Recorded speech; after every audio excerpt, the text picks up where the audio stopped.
frappé, c'est le consensus politique qui existe au sein des familles politiques belges, que ce sont les travailleurs qui devront payer la crise. Et confère toutes les annonces qui sont faites par tous ces partis, qu'après les élections, et notez bien après les élections, parce qu'avant vous devez d'abord voter pour eux, mais après les élections, ils feront payer à travers des coupes sociales dans l'ensemble des secteurs. Tout ça parce qu'officiellement c'est la crise. Mais nous, qu'est-ce qu'on constate? C'est qu'en Belgique, ce n'est pas la crise pour tout le monde. Il suffit de voir que ces 7 dernières années, l'ensemble des entreprises industrielles, je ne parle même pas des entreprises financières ou des entreprises bancaires, ont réalisé 215 milliards d'euros de bénéfices. Et dans ces 215 milliards, 100 milliards d'euros ont tout de suite été dans la poche des actionnaires. Pour nous, c'est vraiment inacceptable. Et ce qu'on propose, c'est que à ceux à qui profite la crise, c'est à eux de payer.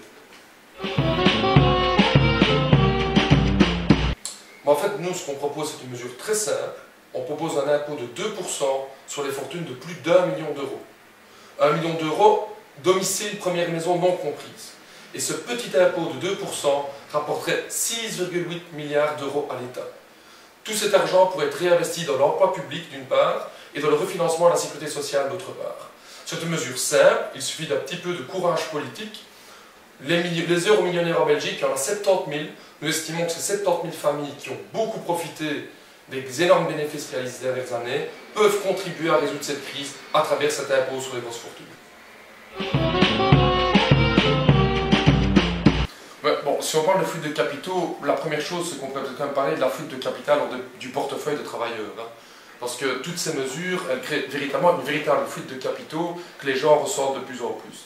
Deuxièmement, je crois qu'il faut souligner aussi, une entreprise comme ArcelorMittal, elle a reversé l'année passée 4,4 milliards d'euros sous forme de dividendes à tous ses actionnaires. Alors si ça, c'est pas une fuite de capital, je crois que vraiment, c'est plutôt de ces fuites de capitaux-là qu'il faudrait s'occuper, plutôt que des fuites de capitaux qu'un hypothétique impôt sur les grosses fortunes provoquerait.